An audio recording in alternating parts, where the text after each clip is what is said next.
सिरकटा भूत। आज हम इसी डरावनी कहानी के बारे में बताने जा रहे हैं।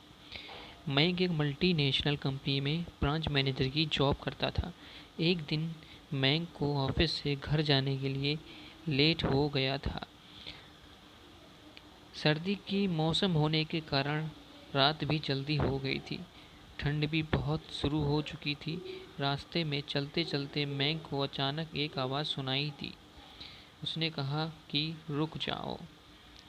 जैसे ही मैंक ने सामने देखा तो उसे जमीन पर कुछ चमकती हुई चीज़ दिखाई दी। मैंक दौड़ के उस चीज़ के पास गया और देखा तो कोई ये साधारण चीज़ नहीं थी, बल्कि एक चमकता हुआ हीरा था। अचानक उस हीरे में से आवाज़ आई, अगर तुम्हें और हीरे चाहिए तो इस ज़मीन को खोदो। इस ज़मीन के नीचे बहुत सारे हीरे हैं।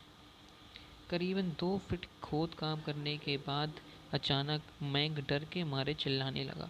इसके कारण उसका संतुलन खो गया और जमीन पर गिर पड़ा, क्योंकि उस गड्ढे में से हीरे मोती नहीं बल्कि किसी इंसान का कटा हुआ सर मिला।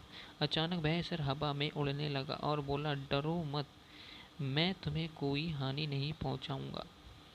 उस सिर ने कहा, अब तुम्हें एक आखिरी काम करना है, उसके बाद मैं तुम्हें मालामाल कर दूंगा। तुम्हें कहीं से भी एक लोटा खून लाना होगा। मैग ने बोला, एक लोटा खून? और मैं एक लोटा खून कहाँ से लाऊंगा? उस ने कहा, चलो मेरे साथ। मैग डर गया और बोला, नहीं नहीं, यह मुझसे नहीं होगा, मैं ये नहीं कर सकता। अगर तुमने ये काम नहीं किया तो मैं तुम्हें बहुत बड़ी मुसीबत में डाल दूंगा, फिर तुम्हारी ज़िंदगी नर्क बन जाएगी।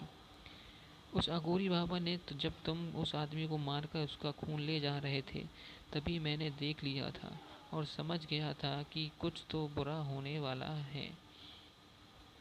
दोस्तों, आपको यह कहानी कैसी लगी प्लीज़ हमें कमेंट करके ज़रूर बताएं।